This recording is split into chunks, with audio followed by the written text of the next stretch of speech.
والعاقبۃ للمتقین والصلاة والسلام علی من لا نبی بعد اما بعد اعوذ باللہ من الشیطان الرجیم بسم اللہ الرحمن الرحیم اللہ ولی الذین آمنوا یخرجہم من الظلمات الی النور والذین کفروا اولیاءهم الطاغوت یخرجونہم من النور الی الظلمات اولئک اصحاب النار هم فیہا خالدون۔ صدق اللہ العظیم۔ میرے محترم بھائی اور بزرگوں، اللہ رب العزت نے ہمیں کامیابی کے لیے اسلام جیسا معتدل مذہب عطا کیا ہے۔ اسلام، شریعت یہ ایک ایسے سایہ دار درخت ہیں کہ اگر کوئی کفر کی جھلستی ہوئی دھوپ میں ہو، گرمی میں ہو، تپش میں ہو، بے سکونی میں ہو، تو اگر وہ کفر کے اندھیرے میں ہو تو اسلام اور شریعت ایک ایسی روشنی ہے، ایک ایسا سکون ہے کہ جب وہ اس میں آ جاتا ہے تو کفر کی ظلمت اور اندھیرا اسے بھول جاتا ہے اور اس روشنی میں چلنا شروع کر دیتا ہے۔ ایسے ہی یہ ایسی بہترین پرسکون ایک چھاؤں والے درخت ہیں اسلام اور شریعت، کہ جب بھی کوئی کفر کی ظلمت سے اور کڑکتی دھوپ سے اور جھلستی دھوپ سے نکل کر آتا ہے تو اس سایہ دار درخت کے نیچے جب بیٹھتا ہے تو اسے اپنی جو پہلی زندگی ہوتی ہے اس پر پشیمانی ہوتی ہے کہ کاش میں پہلے آ جاتا، پہلے میں جھلس رہا تھا، تڑپ رہا تھا، بے سکون تھا، مجھے ایک لمحہ کے لیے سکون نہیں ملتا تھا، تو کاش میں پہلے اس میں داخل ہو جاتا۔ میرے محترم بھائیو، ماہ سفر، اس میں جو کفار مشرکین تھے، جو جاہلیت کا زمانہ تھا، اس میں بھی ماہ سفر کو عجیب سمجھا جاتا تھا کہ اس میں مصیبتیں آتی ہیں، بیماریاں آتی ہیں اور جو ہے اس طرح حالات آتے ہیں، تو ایسی کوئی بات نہیں ہے۔ کچھ لوگ اپنے گھروں میں برتن توڑ دیتے ہیں اور چاندی کے کڑے پہنا دیتے ہیں بچوں کو اور دھاگے پہنا دیتے ہیں کہ جو بیماری یا نحوست آنی ہوتی ہے وہ نہیں آئے گی ان پر۔ تو اسلام میں ایسا کوئی نظریہ، کوئی ایسا ذہن نہیں ہے کہ صرف اسی مہینے میں مصیبتیں آتی ہیں اور پریشانیاں آتی ہیں اور مصائب۔ ہر دن اللہ کا دن ہے، ہر ہفتہ اللہ کا ہفتہ ہے، ہر مہینہ اللہ کا مہینہ ہے، ہر سال اللہ کا سال ہے، ہر صدی اللہ کی صدی ہے۔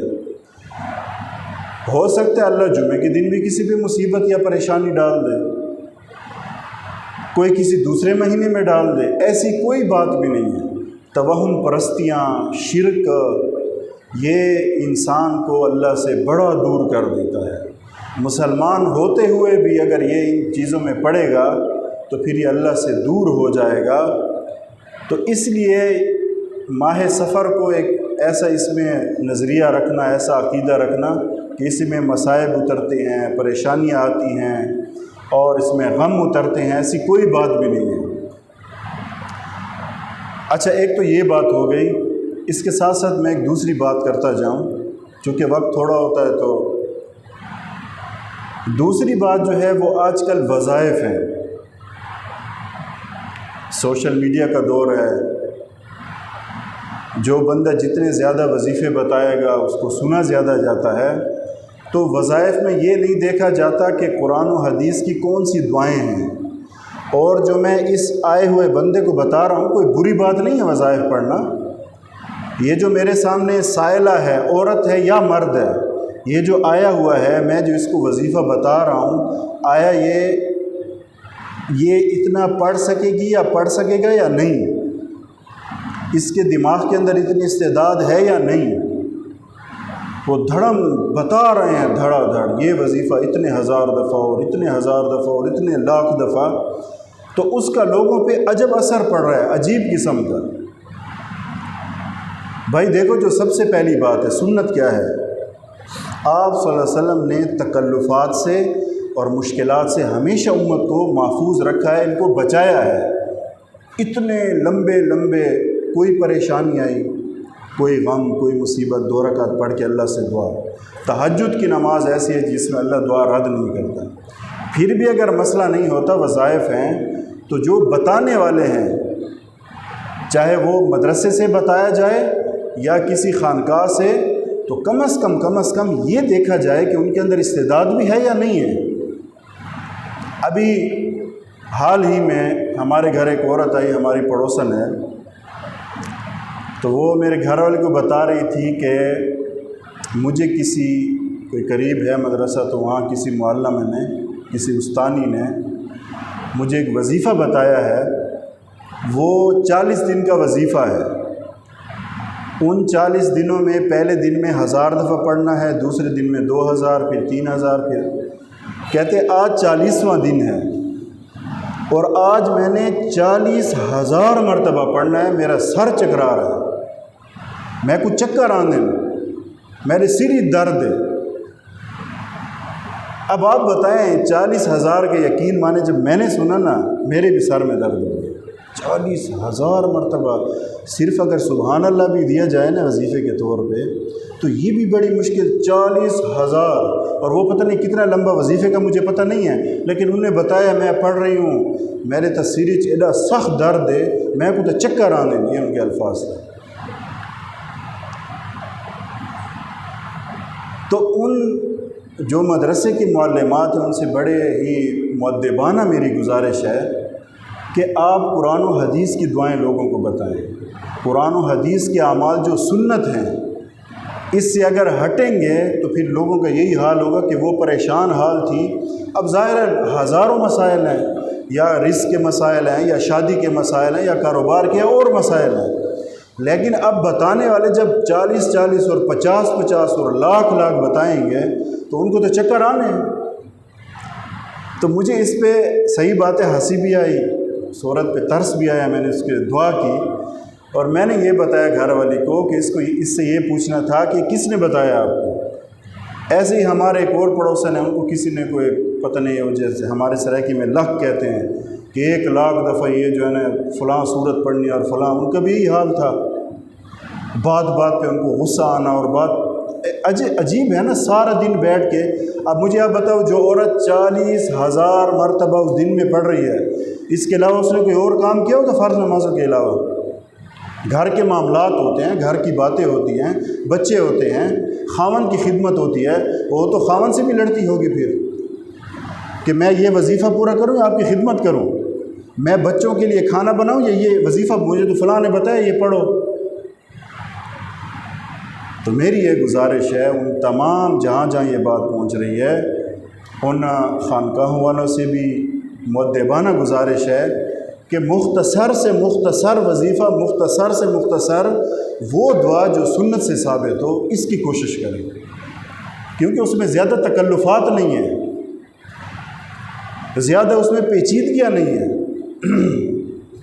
اس کے ساتھ ساتھ جو رسومات اور جو ہمارے ہاں جو رواجات ہیں، جن کی جو ابھی حال ہی میں آپ کے سامنے ہے، اپنا میں بتاتا ہوں جو اپنا ذاتی تجربہ ہوا ہے. والد صاحب جب فوت ہوئے تو آپ کو پتہ ہے کتنا بڑا ایک صدمہ ہوتا ہے. گھر میں والد صاحب جو ہے نا وہ فوت ہوئے ہیں، اور گھر والوں کا حساب اور اپنا، تو مجھے وہ غم تو تھا ہی، وہ صدمہ تو بہت زیادہ تھا، لیکن اس سے بڑی جو فکر تھی، مجھے جو پریشانی تھی وہ یہ تھی کہ اب جو مروجہ چیزیں ہیں اس میں جو سب سے پہلی چیز ہے، سب سے پہلی، کہ جیسے ہی کوئی فوتگی ہوتی ہے تو جو مشورہ کرنے والے ہوتے ہیں، جو بڑے ہوتے ہیں، علماء سے تو پوچھتے نہیں ہیں، اس کو گوارا نہیں کرتے، اپنی طرف سے ان پہ ترس کھا کے وہ جناب ہر بندے پہ پیسے رکھے ہوتے ہیں، پتہ نہیں کتنے لوگ ہوتے ہیں، تو ان کے لیے 2 وقت کا کھانا آتا ہے، اور وہ کھانا اتنا زیادہ ہوتا ہے کہ وہ پورے کے پورے جو خاندان والے اور اڑوس پڑوس سب کھا رہے ہوتے ہیں. حالانکہ سنت کیا تھا؟ سنت یہ ہے کہ 3 دن ان کے لیے اتنا دو کہ وہ گھر والوں کے لیے کافی ہے. لیکن اس لیے میں پہلے بھی عرض کر چکا ہوں نا، دین کا اور سنت کا بیڑا ہم نے خود غرق کیا ہے. جتنا ہم نے نقصان دیا مسلمانوں نے، میں آپ کو یقین سے کہتا ہوں کسی کافر نے بھی اتنا نقصان نہیں دیا۔ میں درد سے یہ بات کہہ رہا ہوں۔ اب یہ تو میرا اپنا مسئلہ ہے نا، اب میں کوشش میں لگا ہوں، فکر میں، ادھر سے بارش بھی ہے اور کئی مسائل۔ اب مجھے یہ فکر ہے کہ اس کا ولی تو میں ہوں، اب میں کیا کر سکتا ہوں؟ اگر میں آج اس چیز کو چھوڑتا ہوں تو کون کرے گا بتاؤ؟ یہ چیز تو پھیل چکی ہے۔ تو بڑی مشکل سے میں نے ان کو عرض کی بار بار، کم از کم ہوا، لیکن پھر بھی مجھ سے بھی ایک قابو سے باہر نکل گیا۔ دسترخوان پھر بھی جو قریب کے تھے، جو ہمارے ان کے لیے پھر بھی لگا۔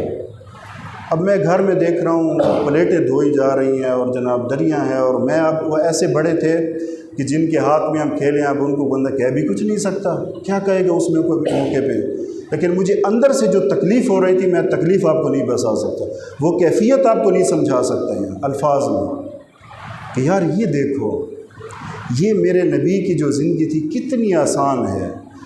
اچھا، تعزیت کا طریقہ، ابھی تک وہ دفنایا نہیں گیا ہوتا، جنازہ بھی نہیں ہوتا، پہلے سے آرڈر چلے جاتے ہیں اور چمچے کڑچے وہ ہل رہے ہوتے ہیں دیگوں میں اور کھانے پک رہے ہوتے ہیں۔ اب جب کھانا آتا ہے تو وہ گھر والوں پہ پہلے پہ غموں کے پہاڑ ٹوٹے ہوئے ہیں جس میں فوتگی ہوئی ہے، اوپر سے وہ تقسیم کر رہے ہیں، ایک کہہ رہا ہے بوٹی نہیں آئی، ایک کہہ رہا ہے میرے چاول کم ہے، فلاں نہیں آیا، یہ نہیں آیا۔ بھئی کیا ضرورت ہے اس کی؟ کیا ضرورت ہے ان چیزوں کی؟ ان رسومات کی آخر ضرورت کیا ہے جب بعد میں پریشانیاں بنتی ہیں؟ اچھا، یہ اپنے لحاظ سے اچھا کیا کہ ہم نے جناب وہ جمع کر کے ان کو دیا ہے، ان کے سر پہ ساری مصیبت ڈال دی جن کی فوتگی ہوئی ہے۔ اچھا، اب جو آنے والی عورتیں ان کا بھی یہی ذہن ہے کہ ہم کھانا کھا کے جائیں گے۔ آنے والے جو مرد ہیں، سب کا نہیں کہہ رہا، الحمدللہ کچھ ایسے بھی تھے جو میرے دل سے ان کے لیے دعا نکلی، انہوں نے اپنے عورتوں کو بھی سمجھایا ہوا تھا کہ زیادہ بیٹھنا نہیں ہے، وہ کر کے فوراً جانا ہے۔ تو اب ایسی بھیڑ میں بندہ منع نہیں کر سکتا، تو کچھ عورتیں خود بلا رہی تھیں، آؤ کھانا کھا کے جاؤ، آؤ کھانا کھا کے جاؤ۔ تو ان چیزوں کو جب میں دیکھتا ہوں میرا دل پھٹتا ہے کہ آخر یہ چیزیں کب جائیں گی۔ اور پورے ڈیر اسماعیل خان کے علماء کرام ہیں جو واعظین ہیں، میری ان سے گزارش ہے کہ اس بات پہ عملاً آپ یہ کر کے دکھائیں کہ جہاں بھی اس قسم کی روٹی چل رہی ہو، جتنا بھی قریبی ہو ہمارا، ہم ان سے اجازت لے کے، اور بڑے سمجھدار جو لوگ ہوتے ہیں بڑا اچھا ان کا جواب ہوتا ہے، جی آپ روٹی کھا کے جائیں، وہ کہتے ہیں جی کیا خوشی دے موقع تے وقت روٹی کھا سو، بڑا زبردست جواب ہے کہ وقت انشاءاللہ کیا سو خوشی دے موقع تے روٹی کھا کے لگے، خوشی دا موقع آسی نا ضرور روٹی کھا سو۔ تو میں ان 3 دنوں میں جو پریشان ہوا، جو میں بار بار کوشش کرتا رہا، الحمدللہ جنازے میں تو کوئی ایسا اعلان نہیں ہوا، میں نے ان کو منع کیا، ایک بندے کو وہ کیا، کیونکہ ایک بندہ ایک طرف ہو، ایک طرف پورا جو ہے نا وہ ہو، اتنی بھیڑ ہو، تو بندہ کیا کر سکتا ہے اس میں۔ لیکن افسوس یہ ہے کہ میرے نبی کے سنت کے ساتھ کیا کیا جا رہا ہے، ان رسموں نے بیڑا غرق کر کے رکھ دیا سنت کا، اور وہ ہم کر رہے ہیں، ہم مسلمان، اور یہ ذہن ہی نہیں بنتا۔ اب کئی وہ ہمارے رشتہ دار تھوڑے سے ناراض کہ مولانا صاحب تو بڑا سخت ہے، اس میں میرا گلہ ہوتا ہے ان علماء سے جو جا کے شریک ہوتے ہیں، پھر یہی ہمارے لیے دلیل بن جاتی ہے، فلاں تو وہاں بیٹھا ہوا تھا۔ تو پورے علماء کرام ہیں، واعظین ڈی آئی خان کے، بلکہ پورے پاکستان، یہ بات چلائیں کہ یہ رسم چھوڑیں کھانے پینے کی، آپ ان کو اتنا دیں، 10 بندے ہیں 12 بندے ہیں، بس اتنا دیں ان کو۔ اور جو آنے والی عورتیں ہیں وہ اس انتظار میں نہ بیٹھے کہ ابھی کھانا چلے گا، ولیمے پہ تھوڑے ہوئے ہوئے ہیں، آپ فوتگی پہ آئے ہوئے ہیں۔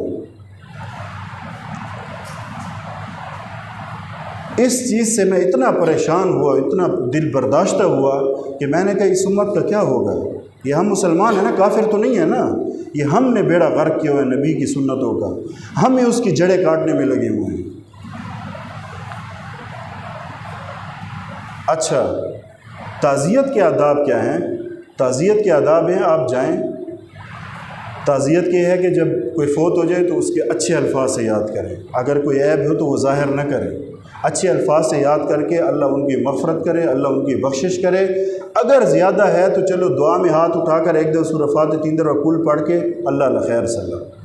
اس میں پھر کیا ہوتا ہے کہ بندہ اتنی زیادہ دعاؤں کے لیے ہاتھ اٹھائے جاتے ہیں، حالانکہ ہے بھی نہیں یہ چیز، بار بار ہاتھ اٹھائے جاتے ہیں۔ اور ہمارے یہ پٹھان بھائی ناراض نہ ہو، میں خود بھی پٹھان ہوں، آتے ہیں جی دعا دے پر بلاس چکوں، 1 دفعہ دعا ہو گئی، تھوڑی دیر کا بیا لاسٹ چکو، پھر دعا ہوگی، پھر تھوڑی دیر 3 4 5 منٹ تو یوں کر رہے ہوتے ہیں۔ اب وہ دعا تو نہیں ہوتی نا، وہ صرف ایک رسم پوری کرنی ہوتی ہے، ہاتھ یوں جا رہے ہیں اور یوں جا رہے ہیں۔ میرے تو 3 دن کے بعد یہ بازو اور یہ ہاتھ یہ جو ہے نا کام چھوڑ گئے کر کے۔ اچھا اس موقع پہ آپ کچھ کہہ بھی نہیں سکتے، ان کو ناراضگی بنتی ہے۔ یہ مسئلہ تو بڑا پیچیدہ ہے نا، آپ اس میں کو کیا کہیں گے؟ بڑے بڑے عمر کے بزرگ بیا بدوا وکو، اس میں بیا دوا وکو، اس میں بیا دوا وکو، یوں ہاتھ ہو رہا تھا یوں۔ اب اس اتنی دیر میں کیا مانگتا ہے یہ اس کے لیے؟ تو چھوڑ دو نا ان رسموں کو، کیا ضرورت ہے ان رسموں میں پڑھنے کی؟ میرے نبی کی زندگی کتنی خوبصورت ہے اور کتنا آسان دین ہے۔ تعزیت والا آئے، اس کو اچھے الفاظ میں یاد کرے، اللہ اس کی مغفرت فرمائے، اور پیچھے زیادہ بیٹھنا بھی نہیں چاہیے وہاں پہ۔ تو اس لیے علماء کرام سے میں پھر بار بار گزارش کر رہا ہوں، خصوصاً ڈی آئی خان کے، کہ اس چیز کو اٹھائیں اور عملاً ان کو دکھائیں کہ جتنا بھی قریبی رشتہ دار اور یار دوستوں کے نہیں، یہ جو تعزیت کے کھانا ہے نا جی، یہ کسی خوشی کے موقع پہ آؤں گا یہ مناسب نہیں ہے۔ اور میں نے کئی علماء کو دیکھا، اللہ ان کی زندگی میں برکت دے، اور کئیوں کو ایسا بھی دیکھا جن کا کوئی کاروباری مسئلہ تھا وہ وہاں بیٹھ جاتے ہیں، یہ ناراض نہ ہو جائے، 1000 دفعہ ناراض ہو، 1,00,000 دفعہ ناراض ہو۔ اگر آج اس چیز پہ ہم نہیں کھڑے ہوں گے تو کون سمجھائیں گے اس چیز کو؟ مجھے بتائیں آپ، کاروباری مجبوریوں کو دیکھنا، پھر ادھر بیٹھ جانا، روٹی کھانا، تو یہی کہتے ہیں نا فلاں مولانا صاحب تو بیٹھے ہوئے تھے، آپ کیسے اتنی سختی کر رہے ہیں؟ میں نے کانوں سے سنا ہے، وہ آپس میں کہہ رہے تھے یار یہ تو بڑا سخت بندہ ہے، کوئی اکیلا بندہ کچھ نہیں کر سکتا۔ آخر ان چیزوں کو کون ختم کرے گا؟ میں یہ عرض کر رہا ہوں۔ تو اس لیے کھانے پہ جیسے وہ فوتگی ہو جائے تو خدا را قرآن خوانی، پل خوانی کوئی ایسی چیز نہیں ہے۔ عورتیں ہیں یا مرد ہیں، جو تعزیت کے لیے جاتا ہے وہ 5 یا 10 منٹ سے زیادہ نہ بیٹھے، ان کے لیے دعائے مغفرت کرے اور پیچھے۔ اور جو خصوصاً جو قریبی رشتہ دار ہیں، ہاں کوئی باہر سے آیا ہوا ہے، باہر سے کوئی شہر سے آیا ہوا ہے، چلو اس کا روٹی کا الگ انتظام کر دے، وہ الگ چیز ہے، یہ تو اپنے ہی ہوتے ہیں سارے۔ اب ذہن اتنا پختہ ہو گیا کہ عورتوں کا کہ وہ بیٹھی ہوئی ہیں کہ اب روٹی تو آئی ہوئی ہے، اب دسترخوان لگے گا، اب وہ گھر والی بھاگ رہی ہیں، کوئی پلیٹیں دھو رہی ہیں، کوئی چمچ ڈھونڈ رہی ہیں، کوئی کیا کر رہی ہیں، اب ادھر بھاگ رہی ہیں، وہ ناراض میرے پاس بوٹی نہیں پہنچی۔ اچھا اس کی ایک اور خرابی بتاتا ہوں، پھر جب پیسے تقسیم ہوتے ہیں، پھر اگر ایسی سچویشن وہ کہتے ہیں میں نے تو کھائی نہیں ہے، میں نے اتنے دیے ہیں، میں نہیں دیتا، میں یہ مسائل بھی بنتے ہیں بعد میں، جو کمیٹی بنی ہوتی ہے، وہ کہتے ہیں میں نے تو نہیں کھایا، میں کیوں دوں؟ وہ کہتے ہیں یہ اتنی عجیب باتیں ہیں نا، میرا تو اس سے سر پھٹنے لگتا ہے۔ یار کیوں رواج کو جو ہے نا وہ ترجیح دیتے ہو سنت پہ؟ کیوں رسموں کو اتنا زیادہ اپنے خون میں شامل کر لیا کہ وہ ہٹتی نہیں ہیں؟ پریشانیاں بھی ہوتی ہیں، بعد میں باتیں بھی ہوتی ہیں، لیکن چھوڑنا بھی نہیں۔ ان سے پہلے ہی دن جیسے ہی والد سے فوتو میں ان کے پاس چلا گیا، وہ آئے ہوئے تھے جو بڑے ہوتے ہیں، میں نے کہا کہ یہ چیز نہ کرنا، میں آپ کو اللہ کا واسطہ دیتا ہوں، یہ ہرگز نہ کرنا۔ وہ پھر ان کی باتیں اور آپس میں پھر پتہ نہیں کیا کیا کہ ہم تھوڑا کر دیتے۔ میں نے کہا بالکل چھوڑ دیں، میں جواب دوں گا، کوئی بھی ناراض ہوگا اس کو میں جواب دوں گا۔ تو یہ کیسے بات ہوگی؟ پھر وہ آئیں گے، پھر روٹی کے بغیر جائیں گے۔ میں نے کہا یہاں ولیمہ تھوڑی شروع ہے، آپ تھوڑا سوچیں نا، یہاں ولیمہ ہم نے شروع کیا ہوا ہے، خوشی کی بات ہے، یہ خوشی کا موقع ہے۔ اتنی عقل جو ہے نا، عقل سے پیدل ہو گئے ہیں۔ اسلام کو ایک طرف رکھے، ذرا عقلاً سوچیں اس کو، یہ بات ٹھیک ہے؟ جہاں میت پڑی ہے وہاں کھانے شروع ہیں 2 وقت کے، اور کہیں کہیں تو اتنا زیادہ ہوتا ہے کہ جناب بریانی بھی آ رہی ہے اور زردہ بھی آ رہا ہے اور ساتھ حلوہ بھی آ رہا ہے اور ساتھ بوتلیں بھی چل رہی ہیں۔ اللہ ہماری بس کہتے ہیں نا، اللہ ہم پہ رحم کرے، میں یہی کہہ سکتا ہوں۔ اس پر انشاءاللہ میں مستقل بات کروں گا، اللہ مجھے موقع دے۔ یہ جنازہ، احکام میت، جنازہ اور نکاح کتنا آسان ہے شریعت میں۔ تو اس لیے تمام مسلمانوں سے میری ایک گزارش ہے کہ ان کھانوں کو چھوڑیں۔ ایک بندہ اپنے ذمے لے، 10 ہیں، 5 ہیں، 15 ہیں، بس اتنا دے ان کو، اور ان کا ذہن بنائیں۔ جو بھائی بھی کسی کی تعزیت کے لیے جا رہا ہے نا، اپنی گھر والی کا پہلے سے ذہن بنائے، اس کو سمجھائے کہ دیکھو ہم وہاں فوتگی ہوئی ہے، آپ نے وہاں جانا ہے، 5 منٹ سے زیادہ نہیں بیٹھنا، بس یہ چند تعزیت کے الفاظ ہیں، کہ بڑے اچھے، اللہ ان کی مغفرت فرمائے، اللہ ان کے درجات بلند کرے، اللہ ان کے منزلیں آسان کرے، اور پیچھے باقاعدہ دریاں بچھا کے بیٹھ جانا اور وہ کرنا، اور جناب اب روٹی آ رہی ہے، بیٹھے بیٹھے ہیں روٹی آ رہی ہے، روٹی کھا کے جائیں۔ تو یہ ہم محنت کریں گے نا۔ اب یہاں جتنے بیٹھے ہوئے ہیں، جہاں جہاں بات پہنچ رہی ہے، اپنی عورتوں کو، اپنی بیویوں کو، ان کو سمجھائیں، اپنے بھائیوں کو سمجھائیں کہ یار یہ سنت کے خلاف چیز ہے، اس کو چھوڑیں، کوئی روٹی نہ کھائیں وہاں پہ، اور تعزیت کے لیے جا رہے ہیں بس 5 منٹ کے لیے، اور لمبی تفصیلیں نہ پوچھیں کہ جی اس کو پھر کیا ہوا تھا، پھر جو ہے نا وہ اس کو کون سی بیماری لگی تھی، پھر کیا ہوا تھا، پھر ایک ایک کو تفصیل بتاتے بتاتے بتاتے سر میں درد ہو جاتا ہے۔